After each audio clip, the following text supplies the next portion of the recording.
At least 3 people died today as demonstrators took to the streets of Zimbabwe's capital to protest what they see as the rigging of Monday's presidential election. The sitting president and leader of the ZANU-PF party, Emmerson Mnangagwa, ran against a number of other candidates, including the leading challenger, Nelson Chamisa. In a moment, William Brangham will talk with a reporter from Zimbabwe. But first, we get the latest from the capital, Harare, from Jonathan Miller of Independent Television News.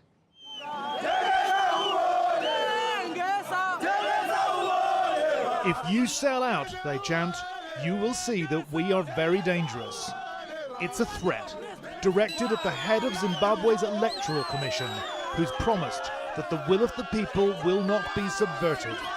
They think that's a lie. Well, you can see what's happening here. There's a lot of anger on the streets, and the result of the presidential election hasn't even been called.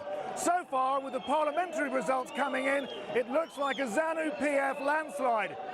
If these people are denied what they consider to be their victory, it will be chaos. Should you not wait until you have an actual result? No, we are not going to wait for that. The movement for democratic change already smells a rat. Mugabe stole elections. They're not going to let that happen this time, and they're convinced the results were rigged.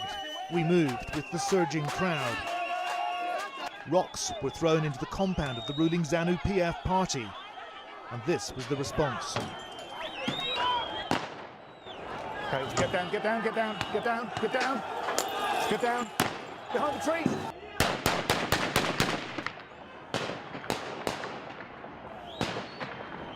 This is potentially disastrous for the new Zimbabwe. This way. Let's go. Hey, journalists, can we go? Journalists! Journalists, can we go? Be careful, Okay. journalists! Journalists, can we Ray, go? come with me! This country, so desperate to shed pariah status. This is now an extremely dangerous situation. There's a lot of live fire going on, but this crowd will not be subdued. They're still outside the ZANU-PF headquarters here, and they are so angry. Elsewhere in Harare, protesters caught by the army were severely beaten. This scene hauntingly reminiscent of the violence that characterized Mugabe's despotic rule. As the afternoon wore on, the crackle of automatic fire could be heard sporadically across the city. Riot police fired tear gas and soldiers were deployed as armoured personnel carriers and water cannon cruised the streets, and an army helicopter kept watch from above. This evening, the streets of the capital have been emptied. It's spookily quiet and it's tense. No word from either presidential contender other than on Twitter. Nelson Chamisa, the challenger, still claiming victory. Emmerson Mnangagwa, the incumbent, calling, ironically, for everyone to act peacefully. The result, we're told, will be announced tomorrow. For more insight into what's going on with this election results, I'm joined by Jonga Kandemiri. He's a reporter who files for Voice of America. He's based in Zimbabwe. Jonga, thank you very much for being here. Could you give us a little bit more of a sense of what is driving these protests? What's driving these protests, William, is the slowness by the Zimbabwe Electoral Commission. The opposition members think that ZEC is manipulating the results. The ZEC is the Zimbabwe Electoral Commission by delaying even to announce election results from within the metropolitan, Harare metropolitan constituencies. Instead, they started by announcing from far away in remote rural areas, and these areas are dominated by the ruling party, ZANU-PF. And I think this is what triggered the demonstrations that took place this afternoon. So people's concern seems to be that because it's taking so long, they think that there's some foul play going on, that the election results are being rigged somehow.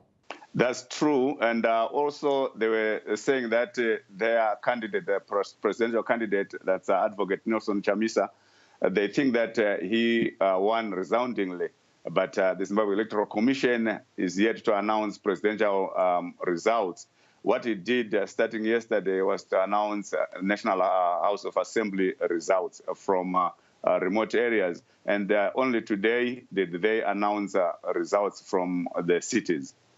I understand that there were also complaints about the lead up to the election, with accusations of voters being coerced and pressure being exerted. What are election observers in Zimbabwe saying? They gave press statements on what they found or discovered during this electoral process. In a way, they endorsed the election as peaceful, but they have recommendations which they sent to the Zimbabwe Electoral Commission. And one of them is to allow enough time for the inspection and verification of the voters' roll. That is one of the areas where the opposition was complaining that they only got the voters' roll in electronic mode 2 days before the nomination. We saw that 3 people have already died in these protests. What is it like there now, and is it your sense that the protests will continue tomorrow? I think the protests will continue tomorrow, but there's heavy presence of anti-riot police and officers and the military on the streets. I tried to stroll down the streets to check on the conditions and situation on the streets. The army and the police details were chasing out people. So I'm not sure whether those who are demonstrating will be able to gather in the city unless they gather outside the city and then they come and demonstrate. But I think the police and the military are ready to deal with that. All right, Jonga Kandemiri, thank you very much for your time. Welcome, William. Thank you so much.